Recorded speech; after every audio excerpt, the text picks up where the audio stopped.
하나님 말씀 보셨습니다. 하나님 말씀은 사도행전입니다.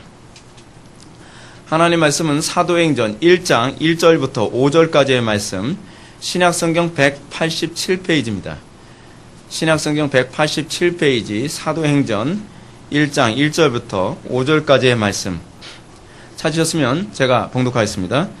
데오빌로요, 내가 먼저 쓴 글에는 무릇 예수께서 행하시며 가르치시기를 시작하심으로부터 그가 택하신 사도들에게 성령으로 명하시고 승천하신 날까지의 일을 기록하였노라.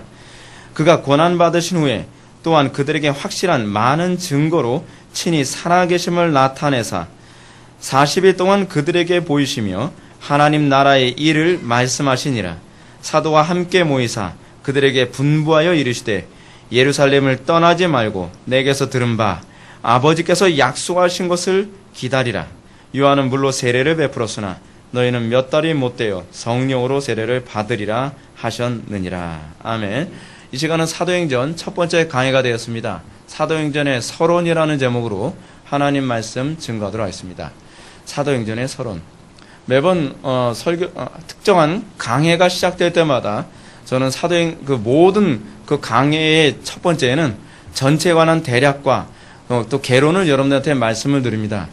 그래서 사실은 사도행전 서론을 설교하는 건 그다지 여러분 부담스럽진 않을 텐데 이따 오후 예배 때 여러분들이 창세기 강의의 서론을 듣게 되면 조금 힘들 수도 있습니다. 그러니까 여러분 창세기 강의의 서론을 듣기 전에 잠깐 휴식을 좀 취하시고 그리고 잠깐 좀 피로를 푸신 후에 워밍업을 하시고 여러분들이 창세기 강의에 임하시면 좋으실 것 같습니다. 왜냐하면 너무나 중요한 신학적인 내용을 다뤄야 되기 때문에 이 강의를 시작하기 전에 그 성경에 대한 개론적 얘기를 안 할 수가 없어요.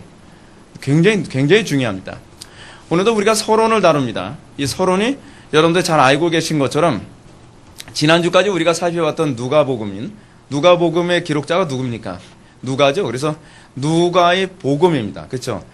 Gospel of Luke 아닙니까? 누가의 복음이에요. 근데 우리가 요번에 살펴보는 것, 이 사도행전 또한 누가의 복음이 연장선상에 있는 것입니다. 그러니까 누가복음이 두 개의 서신서로 되어 있죠. 하나는 누가복음이고 또 하나는 이 사도행전입니다.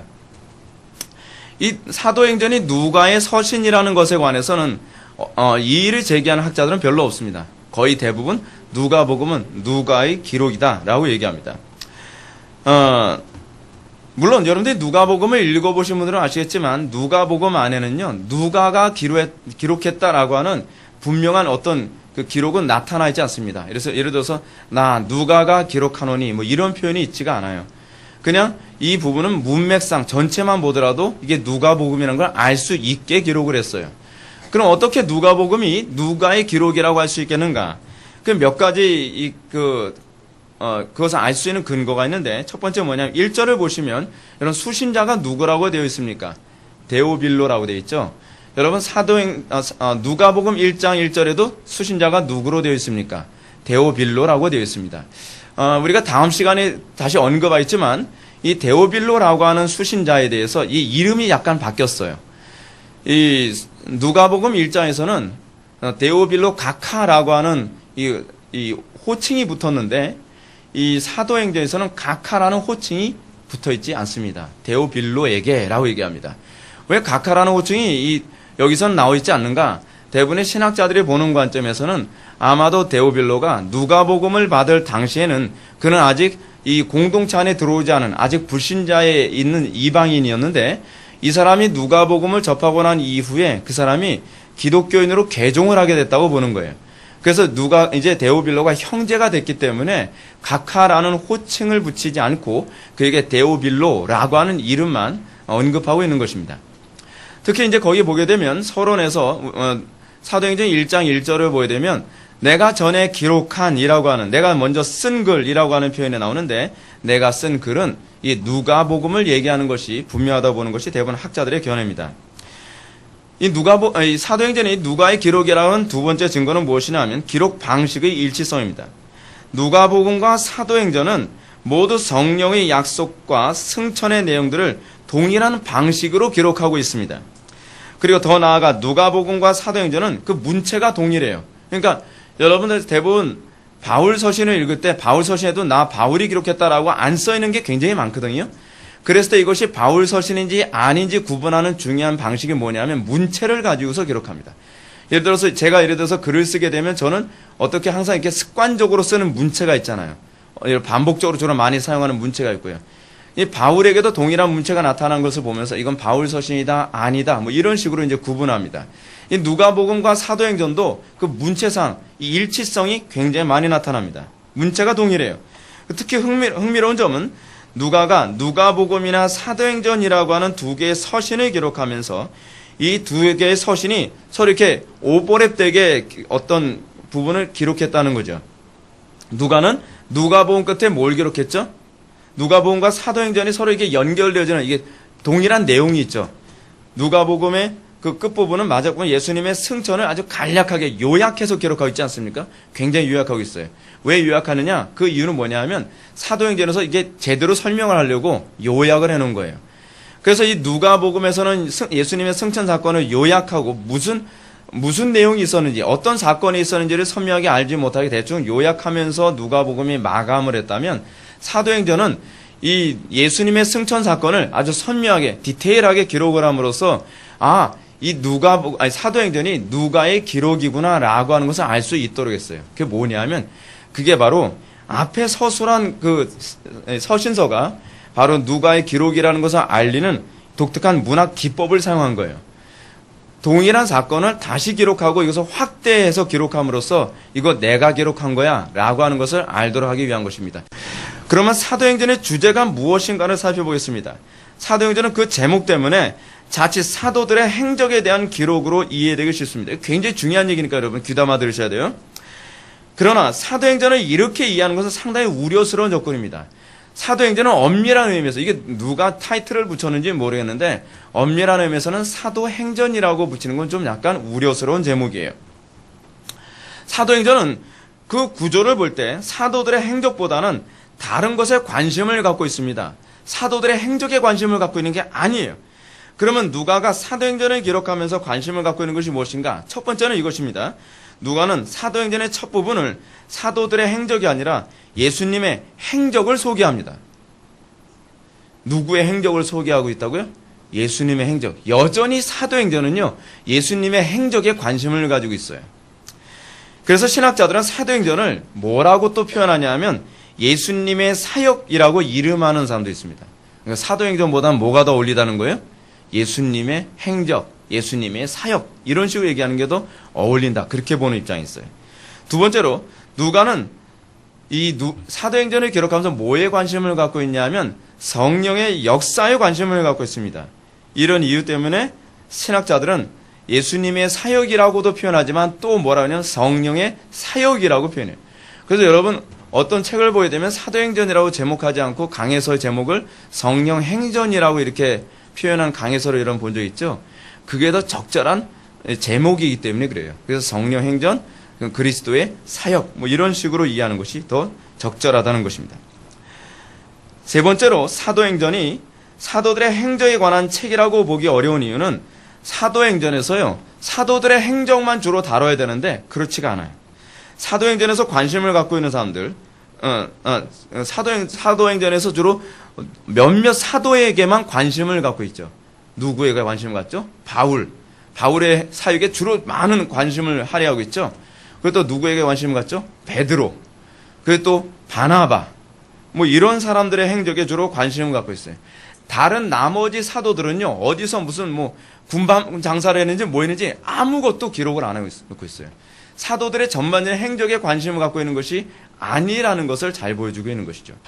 또, 네 번째는 사도행전이 사도로 불려지 않은 사람들, 예를 들어서 빌립과 스데반 같은 사람들의 활동에 지대한 관심을 갖고 있다는 것입니다. 특히 흥미로운 점은 사도행전 16장 4절 이후를 보면요. 나중에 제가 또 강의하면서 말씀드릴 텐데 사도행전 16장 4절 이후에는요. 사도라는 호칭 자체가 나오질 않습니다. 이거 굉장히 중요한 사건이에요. 왜 사도라는 호칭이 그러니까 바울을 얘기하면서도 사도 바울이라든지 뭐 사도 누구라든지 이런 표현이 전혀 나오지 않고 그냥 이름만 나온다는 거죠. 그럼 왜 사도라는 호칭이 사도행전 16장 4절 이후서부터는 싹 없어지느냐? 아주 중요한 사건이 사도행전 16장 4절에 나오기 때문에 그렇습니다. 그럼 사도행전 16장 4절에 무슨 사건이 있었느냐? 예루살렘 공의회 사건이 있었어요. 예루살렘 공의회 사건이 어떤 사건이냐면 이방인 기독교인들이 구약의 율법 준수에 대해서 어느 정도 규정을 라인을 그어줘야 되느냐라고 하는 회의가 거기서 나타나거든요. 그래서 이방인들은 이 정도 규정만 준수하면 이 사람들을 기독교인으로 규정해 주자라고 해서 소위 기독교의 기초를 두는데 이 라인을 딱 끝내버려요. 그러니까 사도들의 누가가 보는 관점에서 사도들의 직무가 무엇인가 선이 나오고 있는 것이죠. 교회의 기초를 이루는 것이 바로 사도의 직무라는 걸 얘기해 주는 거예요. 그러니까 사도가 사도로서의 직무를 끝냈기 때문에 더 이상 그들에게 사도라는 호칭을 붙여줄 이유가 없다는 거예요. 직무가 끝났으니까. 예를 들어서 여러분 미국 교회에서요. 미국 교회는 이렇습니다. 목사라는 사람이 목사로서의 직무를 수행하지 않으면 더 이상 목사라는 호칭을 붙이지 않아요. 장로라는 사람이 장로의 직무로서의 기간이 끝나면 그는 더 이상 장로라고 부르지 않고 그냥 이름이 불려져요. 이게 굉장히 서구적인 사고방식입니다. 누가복음에서도 누가복음 16장 4절 이후부터는 더 이상 사도라는 호칭을 붙이지 않고 이름만 붙임으로써 이제 사도는 사도로서의 직무를 끝냈다라고 하는 암시를 제공하고 있는 것입니다. 그러므로 사도들이 교회의 기초를 이룬 일을 완수했다면 사도들의 역할은 다 했다는 것이죠. 물론 교회의 기초를 이루는 일에는 뭐도 포함되죠? 성경을 기록하는 것도 포함되어져요. 자, 그런데 이런 차원에서 봤을 때 오늘날 신사도운동의 문제점이 바로 여기에 있는 것입니다. 사도가 도대체 뭐 하는 게 사도인지 모르니까 오늘날 미국에도 그렇고 우리나라에도 신사도 운동하는 사람들 많이 있다면서요. 자기가 사도래요. 그러면서 명함을 들고서 저 김사도입니다. 저 이사도입니다. 뭐 이런 식으로 자기가 사도라는 거예요. 여러분 이게 얼마나 위험한 얘기인지 아십니까? 아예 사도로 부르던 뭐 사도가 아니든 그게 뭐가 중요합니까? 굉장히 중요한 얘기입니다. 왜냐하면 신사도 운동의 사람들이 주장하는 것처럼 자신들이 새로운 사도라고 말하는 것이 의미하는 바가 뭐냐면요. 자신들이 교회의 기초를 새로 놓을 수 있는 권위가 있다는 겁니다. 여러분 사도라는 말이 가지고 있는 의미가 그거예요. 교회의 기초를 내가 새로 놓겠다는 거예요. 이런 주장은 아주 터무니없는 것입니다. 왜냐하면 이미 신약의 사도들이 그리스도의 가르침을 기초로 해서 구약의 언약과 율법에 대한 올바른 이해를 이미 정리해 놓았고 그 위에 교회의 기초를 확립해 놓았어요. 이 기초가 아니면 더 이상 교회가 아니라고 규정해 놨다는 거예요. 그래서 여러분 신앙생활하면서 우리가 어느 기초 위에 내 신앙이 세워졌느냐가 굉장히 중요한 문제예요. 자, 우리가 왜 로마 가톨릭의 신앙이 잘못됐다고 얘기하죠? 그들의 신학의 기초는 사도들의 가르침을 기초로 하지 않았어요. 로마 가톨릭의 신학의 기초는 어디에 기초를 뒀냐 하면 그들은 아리스토텔레스주의라고 하는 철학 위에 기초를 뒀단 말이에요. 오늘날 여러분 왜 발트주의에 빠져있는 교회들을 우리는 참된 교회라고 볼 수 없냐 하면 칼바르트가 가지고 있는 실존주의라고 하는 철학을 기초로 해서 그 위에 성경을 쌓아 올린 거예요. 사도들의 가르침에 성경을 쌓아 올린 게 아니에요. 여러분 보십시오. 모든 이단들도 나름대로 성경을 쌓아 올린 겁니다. 그들도 다 성경 얘기하고 있어요. 근데 그들의 기초는 교주들의 사고를 기초로 해서 성경을 쌓아 올렸든지 아리스토텔레스주의 위에 성경을 쌓아 올렸든지 그렇지 않으면은 현상학이라고 하는 요즘에 여러분 기독교 안에서 현상학을 기초로 해서 뭐 하나님의 음성을 듣는 법 뭐 이런 식의 가르침이 많이 나오고 있거든요. 현상학을 기초로 해서 거기다가 성경을 쌓아 올린 거예요. 기초가 무엇이냐를 봐야 돼요. 실존주의라고 하는 기초에다가 성경을 쌓아 올리면 그건 이단이에요. 그거는 기독교가 아니란 말이에요. 성경 얘기하고 있기 때문에 기독교라고 생각하지 마십시오. 저 사람이 하나님 얘기하고 있기 때문에 저 사람들이 기독교라고 생각하지 마십시오. 여러분들 항상 우리가 속지 않으려면 어디에 관심을 가져야 되냐면 과연 우리의 신앙의 기초가 어디에 있느냐에 관한 문제예요. 제가 여러분한테 끊임없이 질문을 던지는 것이 뭐냐면 여러분들 자꾸 착각을 해요. 내 신앙이 소위 사도들의 가르침의 기초를 두고 있다고 자꾸 착각을 한단 말이에요. 점검해 봐야 됩니다. 여러분들의 경험의 기초를 두고 있으면 신앙이 가짜예요. 여러분들의 이성과 여러분들의 철학의 기초를 두고 신앙생활은 그것이 가짜란 말이에요.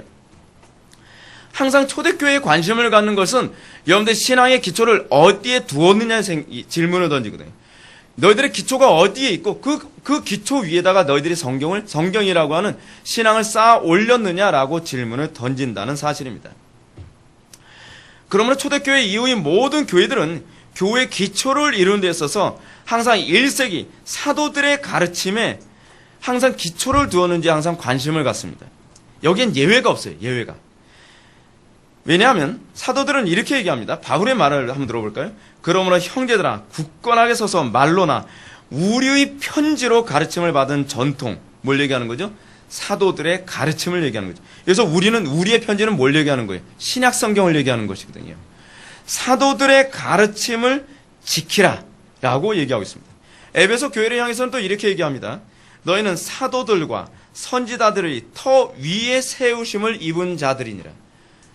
그들의 신앙이 어디 있다고요? 사도들의 가르침과 선지자들의 터. 우리들의 신앙도 어디에 있어야 이것이 바른 신앙이라는 거예요? 사도들의 터, 선지자들의 터. 그래서 우리가 항상 정통을 중요시하는 이유가 바로 여기 있어요. 정통이라는 얘기는 무슨 얘기냐면 우리의 신앙이 사도들과 선지자라고 하는 그 기초 위에 세워진 신앙이라는 거예요. 그래서 우리가 전통은 중요시 여기지 않지만 정통을 중요시 여기죠. 그것이 우리 기독교 신앙이에요. 기독교 신앙. 종교개혁도 그래서 하게 된 것입니다. 유다도 말하기를, 사도 유다는 이렇게 얘기했습니다. 사랑하는 자들아, 너희는 우리 주 예수 그리스도의 사도들이 미리 한 말을 기억하라. 이게 어떻게 하라고요? 우리 주 예수 그리스도의 사도들, 그리스도의 사도들이 한 말을 기억하라는 겁니다. 그 위에 우리의 신앙이 세워진다는 거예요. 이미 1세기 초대교회에서도 사도들의 가르침에서 떠난 잘못된 가르침을 조심하도록 경고하였으며 사도들의 가르침에서 떠난 사도들은 저주하고 있는 것을 보게 됩니다. 실제로 사도행전 2장 24절의 말씀을 통해서도 참된 교회의 특징을 이렇게 규정을 하고 있어요. 뭐라고 규정하냐면 2장 24절 한번 보십시오. 거의 밑줄을 그어줬어요. 한 장만 넘기면 되니까 제가 찾아보라고 얘기하는 거예요. 사도행전 2장 24절 말씀. 그들이 사도들의 가르침을 받아 서로 교제하고 떡을 떼며 어떻게 해요? 네. 오로지 기도하기를 힘쓰니라 라고 가르친 것을 보여야 됩니다. 그럼 사도행전의 주제가 뭡니까? 우리가 지금 관심을 갖는 것이 지금 사도행전 주제가 뭔가 지금 그거 살펴보자고 지금 이런 부분을 지금 얘기한 건 아닙니까? 사도행전 주제를 제목만 보면은 잘못 오해할 수 있어요. 제가 우리 청년들하고 가끔가다 대화할 때 그렇게 얘기합니다.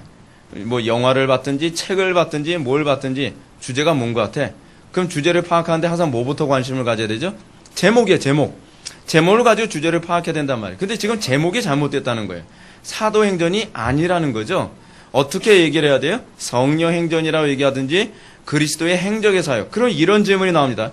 그리스도께서는 잠깐 나오고 마는데요. 엑스트라처럼 1장에 잠깐 나오다 마는데 이게 왜 그리스도의 행적이라고 합니까? 그리스도께서 성령을 통해 행하신 거예요. 사실은 성령의 모든 사역은 누구의 사역이에요? 그리스도의 사역이에요. 우리는 자꾸 성령님과 그리스도를 자꾸 떼어놓고 자꾸 생각하려고 하는 오류에 빠지는데 그래서 자꾸 이단이 나오는 거예요. 그래서 자꾸 신사도 운동이 나오는 것이고 그래서 자꾸 신비주의 운동이 나오는 것입니다. 진짜 신앙은 무엇이냐면 성령 안에서 그리스도를 바라보게 되는 것이고 성령 안에서 바라본 그리스도 안에서 우리는 누구와 교제를 나눠요? 성부 하나님과 교제를 나누게 되는 거예요. 이것이 신앙입니다. 이것이 신앙. 자, 그러면 사도행전의 주제가 무엇일까요? 사도행전의 주제를 이렇게 말씀드릴 수 있습니다. 성령을 통해서 예수님의 사역이 어떻게 재현되고 확장되었는가에 관한 문제입니다. 제가 그래서 뭐라고 말씀드렸어요? 성령을 통해서 그리스도께서 어떻게 지금도 사역하고 계시는가? 그리스도께서는 지금도 뭐하고 계시죠? 사역하고 계시죠.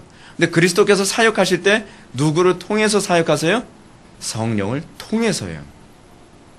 성령이 아니어서는 아버지를 주라 시인할 수 없는 것처럼 성령이 아니고서는 그리스도의 사역이 나타날 수가 없는 거예요. 교리 많이 한다고 해서 성령의 그 하나님의 사역이 나타나는 게 아니에요.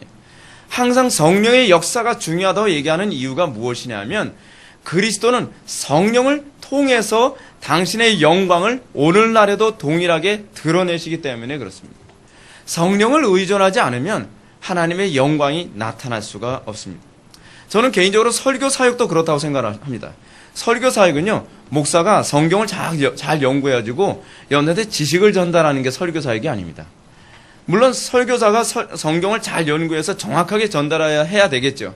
그러나 설교 사역의 그 근본이 있습니다. 설교 사역의 근본은 무엇이냐 하면 성령께서 설교자를 사용하여 그리스도를 드러내는 것입니다. 궁극적으로 누가 하시는 사역이냐 하면 그리스도께서 하시는 사역이라는 거예요. 이것은 사도행전에 자꾸 반복돼서 나오는 것이죠. 사도들이 병 고치고 나서 누가 병을 고쳤다고 얘기해요? 그리스도께서 병을 고치셨다라고 얘기하죠.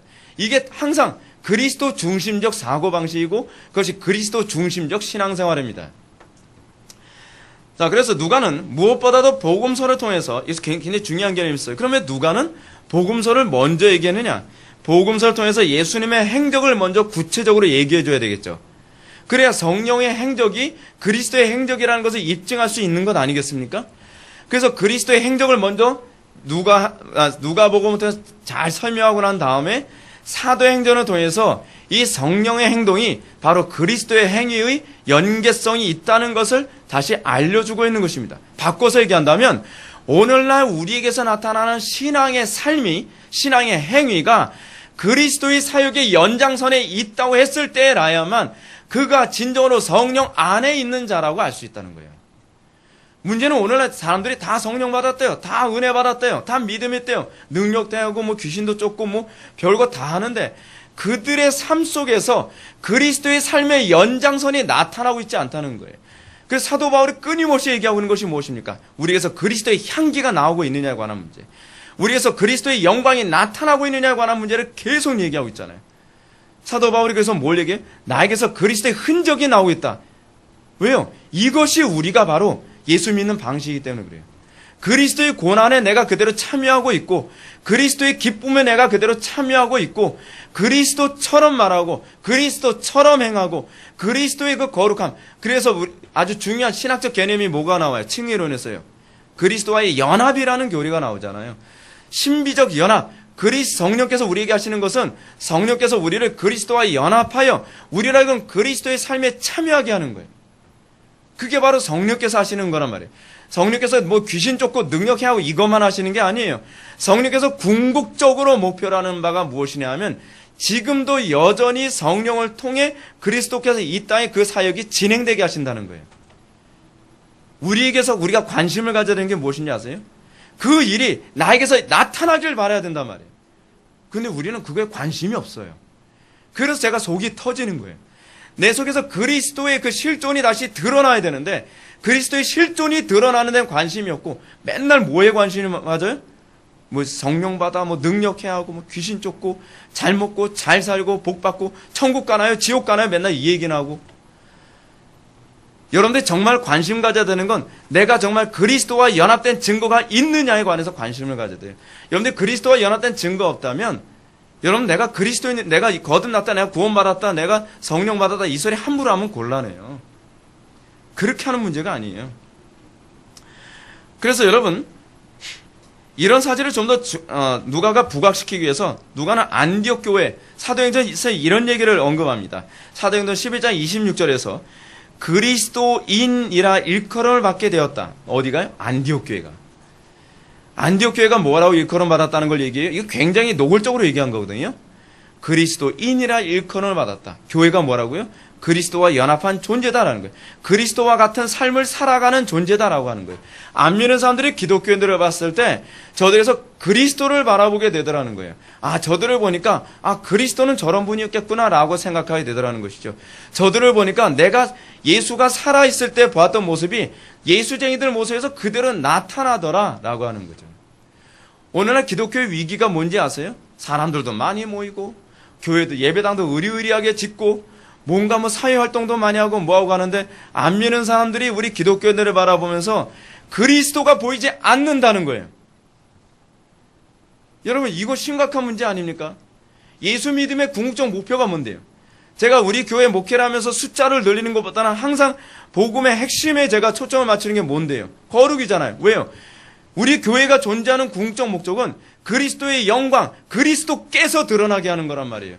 공동체적으로 드러나고 개개인적으로 드러나게 되는 것. 그것이 바로 궁극적인 목표죠.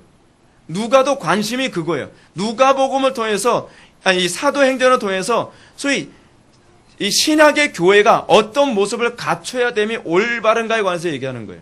그리스도의 사역에 재현이 돼야 된다는 거예요. 성령을 통해서. 성령을 빼버리고 말씀만 가지고 되질 않아요. 말씀과 성령은 뗄 수 있는 관계가 아니에요.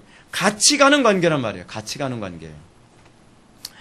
그리고 오늘 보면 1장 1절부터 2절을 보아도 누가복음은 즉 내가 먼저 쓴 글을 무릇 예수께서 행하시며 가르치기를 시작하신부터 그 택하신 사도들에게 성령으로 명하시고 승천하신 날까지의 일이라고 언급하고 4절과 5절의 말씀을 통해서 약속한 것, 다시 말해서 성령을 기다리라 함으로써 사도행전의 주제가 무엇인지 알 수 있겠죠. 뭐예요? 성령을 받아야 성령의 다스림 가운데 있을 때라야만 그리스도의 영광을 드러낼 수 있다고 얘기하는 것입니다. 사도행전은 이 복음이 어떻게 성령을 통해서 현실화되고 있는지를 말해주고 있다는 거예요. 이 서론부터 그 얘기하고 있는 거예요. 서론부터. 누가가 데오빌로 더 넓게 이방인들에게 말하고자 하는 의도는 복음이 단순히 지식이 아니라는 것을 증거하고 싶은 겁니다. 누가복음 기록할 땐 예수님이 이런 분이야 라고 얘기했지만 이제 사도행전을 기록하면서는 예수님이 이런 분이신데 예수님이 승천했다고 이제는 우리하고 아무 관계없이 그냥 하늘에서만 그냥 관망만 하고 있는 소위 데이즘, 이신론적 하나님이 아니라 그분이 성령을 보내셔서 여전히 지금도 예수님의 사역이 진행 중에 있다는 것을 사도행전을 통해서 설명해 주고 싶은 거예요. 제가 누가복음을 통해서 목표라는 바가 그것이고 우리 교회에게서 그 현상이 나타나길 바란다는 것이고 더 나아가서는 한국교회가 이 놀라운 영광에 동참하게 되기를 제가 정말 간절히 바라는 마음으로 사도행전을 선택하게 된 것입니다. 누가의 의도는 복음이 단순히 지식이 아니라는 거예요. 지식 쌓는 거 가지고 제발 만족하지 마세요. 여러분들에게서 그리스도의 영광 안 나타난다고 누가 지적을 하면 기분 나쁘다고 삐지지 마시고 나에게 왜 그리스도의 영광이 안 나타나는지 좀 점검 좀 하시고 고민하셔야 돼요. 정상이 아니라는 거예요. 정상이. 안 믿는 사람들과 관계에서는 여러분들이 정상일 수도 있어요. 그러나 같은 그리스도인들, 우리의 신앙의 선배들이 우리를 봤을 때 우리가 정상으로 보여야 돼요. 근데 우리는 왜 안 믿는 사람들에게 정상으로 보이고 있으니 우리들끼리의 관계에서도 정상일 거라고 자꾸 착각하냔 말이에요. 그리스도의 영광이 안 나타나면 이게 정상이 아니에요. 정상이 무엇이냐? 예수 믿고 우리가 그리스도의 영광에 참여하는 거예요. 그럼 여러분 자꾸 이런 얘기하죠. 목사님 그런 사람이 몇 명이나 돼요. 그러니까 한국교회가 지금 심각한 거죠. 그런 사람이 별로 없으니까 여러분들도 그렇게 살아야 된다는 쪽으로 여러분 설득되고 있는 겁니까? 그게 아니죠. 그런 사람이 별로 없으니까 우리는 그렇게 사는데 한 면에도 보태 생각을 하는 게 이게 성령 받은 사람의 모습 아니에요? 자꾸 안 되는 쪽, 자꾸 부정적인 쪽, 자꾸 하나님의 영광이 안 나타나도 되는 쪽으로 생각하는 사람은요, 저는 진짜 속 터져요. 속 터져. 신앙생활은 그게 아니에요. 게으름을 방조할 수 있는 그 요소로 여러분 사고를 돌리지 마세요, 제발. 복음은 단순히 과거의 사건이 아니라고 누가는 얘기하고 싶은 겁니다. 복음은 과거의 사건이 성령님을 통해서 현재 끊임없이 영향을 주고 있는 사건이라는 거예요. 이게 누가가 사도행전을 기록한 이유예요. 실제로 제가 사도행전을 강의하면서 우리 교회 성도들에게 전달하고 싶은 게 이거 아닙니까? 너무 이 시대의 교회가 신약의 교회와 너무 거리가 멀어요. 너무 거리가 멀어요. 근데 자꾸 상관이 없다고 생각을 하는 거예요. 초대교회로 돌아가자. 여러분 초대교회로 돌아가는 게 뭐가 초대교회로 돌아가는 거죠? 세드백교회처럼 여러분 세드백교회가 맨날 하는 얘기가 그거거든요. 초대교회로 돌아가자. 근데 여러분 세드백교회가 초대교회로 돌아간 교회입니까? 세드백교회가 샌드백교회예요. 그건. 이거 심각한 교회예요. 수많은 정통교회한테 계속 샌드백처럼 두드려 맞고 있는 교회거든요. 여러분 세드백교회 여러분 안 가보셨죠? 저 가봤거든요. 세드백교회에서 세드백교회 그 앞에 기념품 판매하는 데 왔는데 문신 잔뜩 새긴 사람이 히피처럼 생긴 사람이 기념품 이렇게 뭐 만지작거리고 있어요. 그래서 제가 구경했더니 오늘 안 팔아요. 오늘 월요일에서. 야, 알았어요. 살 마음 없어요. 그게 세들백 교회예요, 여러분. 그게 무슨 초대교회로 돌아가요? 무슨요. 물론 세들백 교회 가보면요. 정말 입이 쫙 벌어지죠. 에버랜드 분위기야. 얼마나 큰지 몰라요. 얼마나 화려한지 몰라요. 근데 여러분 초대교회가 에버랜드였습니까? 아니란 말이에요. 윌로우 크릭 같은데 빌 하이블스가 하는 그런 목회지. 그 사람들 다 무슨 초대교회를 재현한대요. 저는요, 오늘 한국교회에서 초대교회 재현한다는 교회들 치고 제대로 가는 게 별로 본 교회가 없어요. 초대교회로 돌아간다는 게 무슨 얘기인지 아십니까? 시스템의 문제가 아니라 그리스도의 영광에 참여하는 거예요. 그리스도께서 오늘날에도 또다시 동일하게 역사하고 있다는 것을 우리가 보게 만드는 것. 그게 초대교회로 돌아가는 거예요. 초대교회로. 그럼 뭐에 관심을 가져야 되겠어요? 교회가. 거룩에 관심을 가져야죠. 진리에 관심을 가져야죠. 많은 사람들 끌어모으고 우리들끼리 무슨 뭐 기념품 만들고 그거 가지고 놀고, 그게 초대교회로 돌아가는 게 아니에요. 의리의리하게 예배당 짓고, 여러분 초대교회가 예배당 졌습니까? 예배당 진 게 아니라 땅을 팠어요. 그 사람들은. 핍박 때문에 그 사람들은 지하에 숨어서 예배할 수밖에 없었단 말이에요. 초대교회는 핍박받고 천대당하고 멸시받으면서 고통당하면서, 그러면서도 그리스도의 향기를 풍기기 위해서 남들한테 별 멸시와 천대 소리 다 들어가면서도 그리스도의 가르침을 따르기 위해서 끊임없이 성령께 붙잡힌 바 되어졌던 사람들. 그것이 초대교회였단 말이에요. 초대교회로 돌아간다는 얘기가 무슨 얘기인지 감이 좀 잡힙니까? 그게 초대교회로 돌아간다는 얘기예요. 근데 무슨 의리의리하게 무슨 롯데월드 같이 예배당 짓고 나면 이것이 무슨 초대교회로 된 것처럼, 아이고, 이런 착각하지 마십시오. 그게 아닙니다. 여러분, 우리가 이렇게 오늘날 한국교회가 절망적인 상황에 있을 때 우리 정말 어떻게 해야만 했습니까? 저야말로 정말 한국교회가, 우리 회복의 교회부터 시작해서 한국교회가 초대교회로 돌아가는 교회가 됐으면 좋겠어요. 초대교회로 돌아가는 얘기가 무엇입니까? 그리스도의 영광이 나타나는 거. 그리스도의 영광이 나타나는 거. 아, 이 교회를 보니까 하나님은 저런 분이시겠구나. 아, 교회를 보니까 정말 교회가 우리가 생각하는 거하고는 맞지 않아서 마음에 안 들지만 존경스럽다. 핍박을 받으면서도 저들은 어떻게 그 영광스러움을 드러낼 수 있을까? 이게 우리의 영광 아닙니까? 우리의 영광. 여러분, 이 누가가 제시하는 복음이 우리는 과거에 있었던 어떤 충격적인 사건로만 머물지 않았으면 좋겠습니다. 이 과거에 있었던 예수 그리스도께서 행하신 그 충격적인 사건이 과거로 딱 멈춰 있는 것이 아니라 성령을 통해서 오늘날 그 충격적인 사건이 내 가정에서 다시 재현되어지고, 우리 교회 안에서 다시 재현되어지고, 여러분들 직장과 캠퍼스에 다시 재현되어져서 그 충격적인 사건이 지금도 연장선에 있는, 이것이 진행형에 있는 ING로 보여질 수 있는 좀 그런 현상이 한국교회 다시 일어났으면 좋겠습니다. 18세기 영국이 그랬습니다. 20세기 초에 한일 합방이 일어났던 치욕적인 절망의 상황에서 1907년에 평양 대붕이 일어나면서 한국 사회에 일어났던 것이 그거 아니었습니까? 그게 초대교회 모습으로 돌아간 것이었습니다. 초대교회 모습으로 돌아갔던 18세기, 17세기, 그리고 우리 한국, 대한민국 1907년 평양 대붕과 같은 그런 역사, 그걸 통해서 뭐가 일어났어요? 그리스도의 영광이 다시 나타난 거예요. 많은 사람들이 모였다는 것이 아니라 그들이 얼마나 거룩했고 그들이 얼마나 탁월했으며 그들의 삶 속에서 마치 그리스도께서 다시 살아서 돌아온 것과 같은 그 놀라운 역사가 다시 그 시대에 재현됐다는 것 아닙니까? 저는 이 놀라운 일이 우리 회복의 교회를 통해서 한국교회 확산되길 정말 소망합니다. 사도행전을 통해서 사람이 망쳐놓은 세상을 하나님이 다시 회생시키는 놀라운 역사를 보기를 원합니다. 사람 때문에 망쳐진 가정들, 사람 때문에 망쳐진 이 청소년들, 요즘 청소년들 인간성 다 망가졌잖아요. 왜 망가졌습니까? 부모들이 헛된 짓 하면서 부모들이 아이들 다 망쳐놓은 거 아닙니까?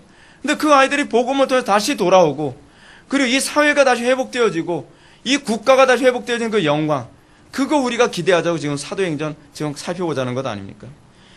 이제 우리는 사도행전이라는 누가의 기록이 신화에서 얼마나 중요한 위치를 차지한지 살펴보겠습니다. 사도행전이요, 여러분 누가복음과 사도행전이 분량부터가 장난이 아닙니다.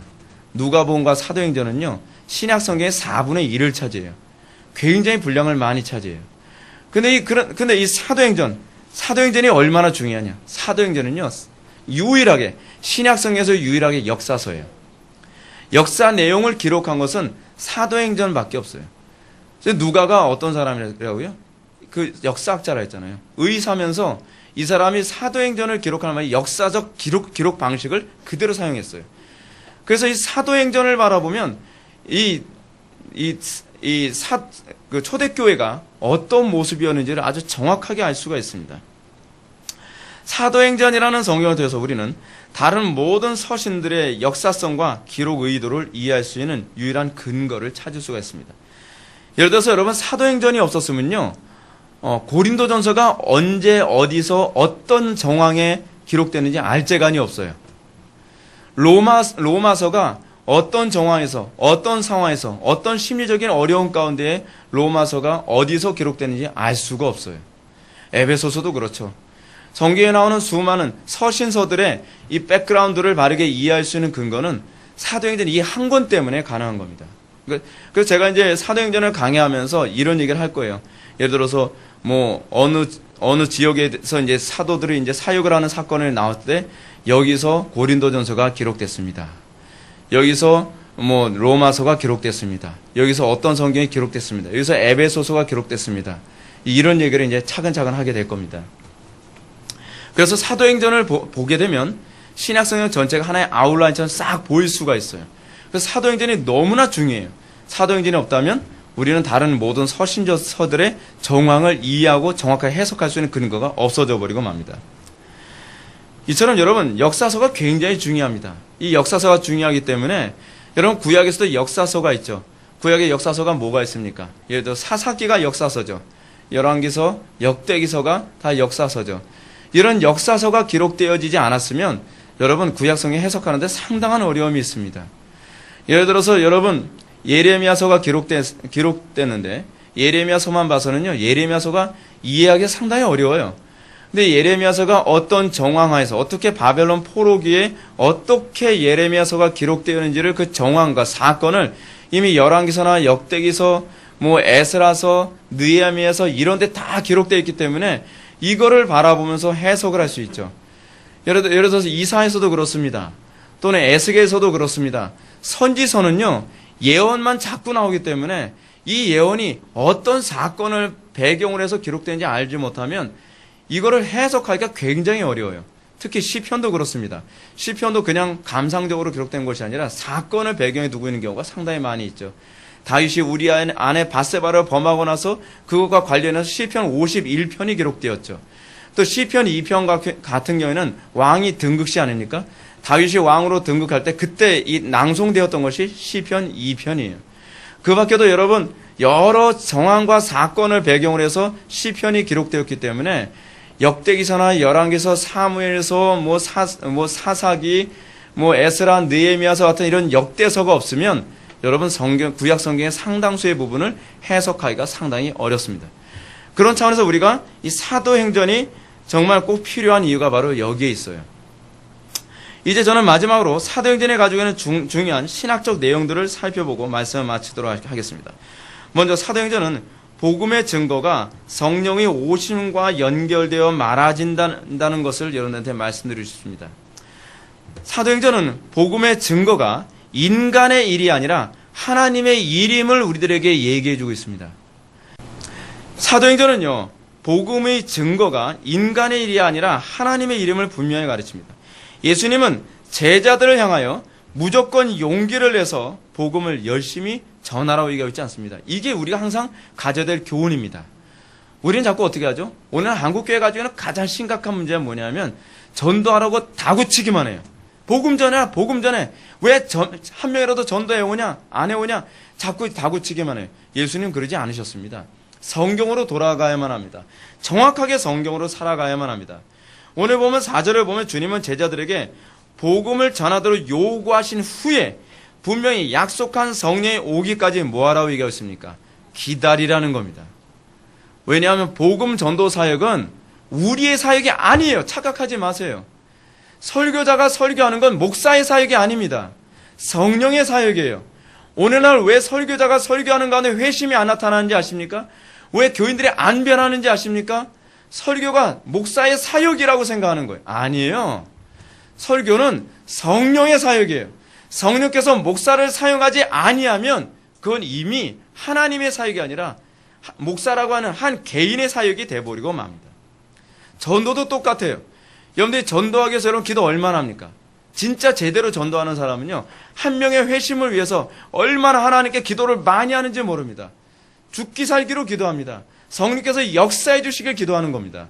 성령께서 움직이시기 전에 우리가 먼저 움직이면 안 돼요. 그것 자체가 교만입니다. 조지 뮬러의 3대 캐치프레이즈가 있지 않았습니까? 하나님보다 앞서지 말자, 성령님보다 앞서지 말자, 기도보다 앞서지 말자. 제가 20대 때 제 방에다가 걸어놨던 부분입니다. 근데 우리는 기도보다 항상 앞서고, 성령님보다 앞서고, 성령의 감동도 없는데 자기의 감동을 가지고 움직이죠. 하나님보다 앞서요. 이게 문제인 거예요. 이게 문제. 예수님은 지금 전도의 주체가 성령님이시라고 우리에게 분명하게 말씀하고 계시는 것입니다. 성령님이 안 움직이시면 움직이지 마세요. 꼭 성령님이 움직이시다 하는데 움직이면 꼭 데려오는 게 신천지를 데려와요. 꼭 물어가지고 오는 게. 이게 여러분 심각한 문제예요. 이게 심각한 문제. 오늘날처럼 인간의 수단과 방법을 가지고 복음을 전하는 것이 하나님의 뜻이 아닙니다. 또 복음 전도를 위해서 인간적인 용기와 훈련이 필요한 게 아닙니다. 자꾸 뭐 전도 훈련하는데 신앙은 훈련이 아니라요, 하나님께 대한 의존입니다. 복음 전도는 전적으로 성령의 사역이 되도록 해야만 합니다. 이런 차원에서 사도행전은 성령께서 복음 전도의 주체가 되도록 인정하는 행위를 바로 기도라고 가르칩니다. 누가는 이러한 메시지를 누가복음에서 끊임없이 전달했죠.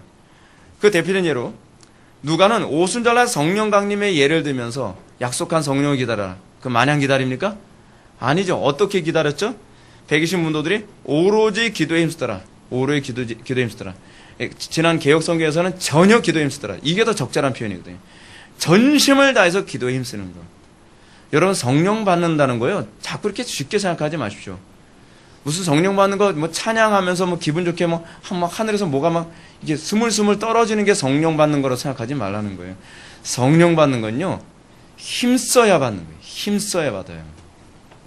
그게 간절하다는 표현이거든요. 120문도도 약속한 성령, 약속하셨으니까 오겠지, 막연하게 신앙생활 하지 않았습니다. 간절하지 않은 것만큼 막연한 신앙이 없어요. 이 사람들 정말 간절히 기도했습니다. 그리고 사도들이 기도하는 일과 말씀의 사역에 힘쓰니라라고 얘기합니다. 베드로가 고넬료의 집에 복음을 전하기 전에 어떻게 됐죠? 기도하는 중에 고넬료에게 복음을 전하라는 성령의 인도를 받게 됩니다. 이게 사도행전에서 계속 나오는 방식입니다. 기도 빼놓고 일어나는 일이 없어요. 기도하세요. 신앙의 초대교회로 돌아가는 건 딴 게 아니에요. 기도로 돌아가는 거예요. 성령님께 붙들림 바 되는 거예요. 이게 초대교회로 돌아가는 것입니다. 두 번째로 사도행전의 신학적 메시지는 교회가 예수님의 지상사역의 대리자로 삼는다는 점을 말해줍니다. 정운택 교수는 이런 사실을 다음과 같은 말로 잘 설명합니다. 이제는 교회가 예수님의 사역을 이 땅에서 당분간 대신해야 된다는 믿음이 없이는 감히 생각할 수도 없는 일이다. 지상에서 예수님이 하셨던 일들을 이제 사도들과 신자들이 믿음으로, 기도로, 예수님의 이름으로 계속하게 된다는 것이다. 교회가 뭐 하는 거라고요? 예수님의 사역을 다시 하는 거예요. 여러분들 예수 믿고 나면 어떤 현상 나타나죠? 기분이 좋아집니까? 예수 믿고 나서 여러분 은혜 받고 나면 어떻게 달라지죠? 그래서 소명으로 나타나는 거예요. 소명으로. 어떤 소명이죠? 예수 그리스도의 사역의 연장선에 내가 접붙임 바 되는 거예요. 예수 그리스도의 거룩한 사역에 내가 한 몸으로 연합되어지는 것을 경험하는 거예요. 단순히 성품의 변화만이 아니라 사역적인 변화까지도 나타나는 것이죠. 그렇기 때문에 사도행전에서 누가는 성령, 다시 그리스도의 자아와 교회의 사역을 동일시하는 표현을 자주 보게 됩니다. 예를 들어서 여러분 사도행전 13장을 보면 3절에서 전도 파송의 주체가 교회인 것처럼 언급합니다. 한번 찾아보세요. 이건 필요합니다. 사도행전 13장 3절, 사도행전 13장 3절입니다. 사도행전 13장 3절을 보면 이에 금식하고 두 사람에게 안수하여 보내니라. 지금 여기서 보게 되면 여러분 파송을 누가 하고 있죠? 교회가 하고 있죠. 교회가 안수하여 파송했다고 얘기합니다. 근데 4절에 보면 누가는 이 파송의 주체가 교회가 아니라고 얘기해요. 두 사람이 성령의 보내심을 받아 라고 함으로써 교회의 사역과 성령의 사역을 동일시하고 있는 것을 보여야 됩니다. 교회가 얼마나 중요하냐? 교회는 예수 그리스도의 사역의 연장선에 있다는 것을 자꾸 얘기하죠. 왜 자꾸 이 편이 여기서 나왔냐면 지금 누가는 이 편을 사용하면서 사실 누가복음 10장 1절을 지금 염두에 두고 있는 겁니다. 누가복음 10장 1절에 뭐가 나오냐면 70인 제자 파송이 나오거든요. 70인 전도자 파송했을 때 70인 전도자를 누가 파송하죠? 예수님이 파송하시죠. 지금 누가복음에서는 누가복음 10장 1절에서 70인 전도 파송을 예수님이 하셨지만 신약에 와서는 그 파송을 교회가 하는데 교회가 전도 파송의 주체인 것처럼 표면적으로는 보이지나 실제는 성령을 통하여 그리스도께서 하고 계신다는 것을 보여주고 있는 거예요. 지금 이 일이 진행 중에 있다는 거예요. 그럼 여러분 초대교회만 진행 중입니까? 지금도 그런 거예요. 지금도. 세 번째로 사도행전에서 우리가 염두에 두어야 할 중요한 신학적 내용은 기독교 신앙이 구약 신앙의 연장이라는 것입니다. 아까 여러분한테 말씀드렸죠. 우리의 신앙은 어디에 서 있다고요? 사도들과 선지자들의 터 위에 서 있는 거예요. 사도들의 가르침과 선지자들의 가르침이 충돌을 하지 않아요. 사도들의 가르침과 선지자의 가르침이 일치한다는 얘기는 무슨 얘기냐면 우리의 신앙은 신약적 신앙만이 아니라 구약적 신앙이기도 하다는 거예요. 신약과 구약의 일체성 안에서의 우리의 신앙이에요. 우리는 너무나 신약적으로만 생각하는 경향이 있습니다. 그래서 구약과 동떨어진 것처럼 신앙생활을 하는데 그것은 잘못된 신앙이에요. 우리의 신앙은 항상 구약과 신약의 일체성 안에 있는 그 신앙이에요. 우리가 사도행전을 살펴보다 보면 누가는 그리스도에 관한 복음은 구약 예언이 열매라는 점을 말해줍니다. 신약의 신앙이 구약과 동떨어진 신앙이 아니라는 거예요. 신약의 신앙은 구약의 예언이 그리스도에게 성취된 그 결과물입니다. 그러므로 바울은 자신이 이단으로 몰리는 상황 속에서 자신이 전하는 메시지에 대해서 이렇게 얘기합니다. 바울 보고 자꾸 이단이라고 얘기하니까 바울이 이렇게 얘기합니다. 사도행전 24장 14절부터 15절 말씀 찾지 마세요. 제가 읽어드리겠습니다. 그러나 이것을 당신에게 고백하리이다. 나는 그들이 이단이라 하는 도를 따라 조상의 하나님을 섬기고 누구의 하나님이요? 조상의 하나님을 섬기고 율법과 및 선지자들의 글에 기록된 것을 다 믿으며 그들이 기다리는 바 하나님께 향한 소망을 나도 가졌으니 곧 의인과 악인의 부활이 있으리라 함이니이다 라고 얘기합니다. 또 사도행전 26장 22절부터 23절의 말씀을 보면 기독교 신앙의 정체성이 구약의 언약신앙과 직결되어 있다는 것을 또 보여줍니다. 하나님의 도우심을 받아 내가 오늘까지 서서 높고 낮은 사람 앞에서 증거하는 것은 잘 들으세요. 여기부터 선지자들과 모세가 반드시 되리라고 말한 것밖에 없으니 뭐라고요? 선지자들과 모세가 반드시 되리라고 말씀한 것밖에 없다는 거예요. 이게 사도들의 가르침이에요. 사도들의 가르침은 거기서 벗어나질 않아요. 곧 그리스도가 고난을 받으실 것과 죽은 자 가운데서 먼저 다시 살아나사 이스라엘과 이방인에게 빛을 전하시라 함이니이다 하니라. 제가 왜 낮 예배 때 사도행전을 강의하고 저녁 예배 때 왜 창세기를 강의하는지 아십니까? 우리의 신앙이 바로 그 율법과 복음의 기초 안에 서 있기 때문에 그렇습니다. 이에 대해서 정운택 박사는 말하기를 사도행전은 복음을 구약 성경의 바른 계승으로 이해하고 소개한다는 겁니다. 구약과 연계성이 없으면 바른 가르침이 아니에요. 여러분 오늘 오후 예배 때 여러분 설교 들으면 알겠지만 신약을 잘 가르친다고 하면서 구약을 이상하게 거부하는 학자들이 자꾸 나옵니다. 제가 오후에 제가 제임스 패커의 문제점에 관해서 얘기할 거예요. 그런 가르침은 잘못된 가르침이에요. 분별하는 중요한 기준입니다. 그렇습니다. 기독교 신앙은 이렇게 정확한 뿌리에 기초를 둬야만 합니다. 기독교 신앙이 구약과 교회사라고 하는 역사 속에 기반을 두지 않는다면 그 신앙은 바람에 휩쓸리는 안개와 같이 잘못된 신앙이 됩니다. 저는 이것이 오늘날 기독교 신앙의 심각성이라고 생각합니다. 도대체 오늘날 기독교 신앙인들은요 어디서 온 신앙인지 모르겠어요. 각자 자기 소견에 옳은 대로 신앙생활해요. 목사님들이 강단에서 설교하는 문제의 가장 심각한 문제는 뭐냐면 설교를 한다고 하는데 자기가 그냥 직관적으로 깨달은 것 가지고 성경을 자기 멋대로 해석을 해버려요. 그거 심각한 겁니다. 굉장히 잘못하는 겁니다. 어느 날 큐티에다가 은혜 받았다고 그거 가지고 설교를 해요. 교리적인 근거도 없고 구약적인 근거도 없고 자기 멋대로 설교를 해요. 여러분 어떤 사람은 자기 체험 가지고 설교하는 사람이 있습니다. 어느 날 제가 꿈을 꿨는데요. 환상봤다, 꿈 꿨다, 그거 가지고서 한 편의 설교가 끝나버려요. 잘못된 거죠. 성경은 항상 구약과 신약의 기초를 두고 정확한 사도들과 선지자의 터 위에 서 있는 설교인지를 우리는 정확하게 분별해야만 합니다. 그래서 여러분, 성경을 근거한다고 하는 참된 신앙에 몇 가지 요소가 있습니다. 첫째는 뭐냐면 그들의 신앙이 사도들의 가르침에 부합하는가. 반드시 이거 여러분 점검해야만 합니다. 사도들의 가르침에 부합하는가. 사도들의 가르침에 부합하는 거 우리는 뭐라고 얘기하죠? 그게 바로 신앙고백서예요. 신앙고백서가 왜 나왔냐면 사도들의 가르침이 이거라는 걸 하나의 명문화시킨 거예요. 두 번째, 우리의 신앙이 구약의 신앙과 일치성이 있는가. 이거 반드시 점검해야만 합니다.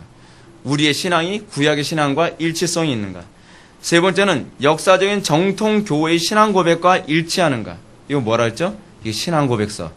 하이델베르크, 웨스트민스터, 제네바 요리문답, 돌트 신조, 이런 모든 신앙 고백과 우리가 일치하는 신앙을 갖고 있는가. 이거 점검해야만 합니다. 이제 말씀을 정리하겠습니다. 우리 오늘 사도행전의 서론을 살펴봤습니다. 할 얘기가 너무 많은데 줄이려고 무지냐 이를 썼습니다. 그래서 요거만 그냥 얘기한 거예요.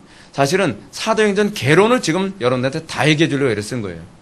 근데 여러분, 이 사도행전을 우리가 살펴보면서, 이 개론을 우리가 살펴보면서 우리가 뭘 발견해야 됩니까? 우리의 신앙이 과연 어디에 뿌리를 두고 있는가? 우리의 기초가 어디에 기초를 두고 있는가? 관심을 가져야만 합니다.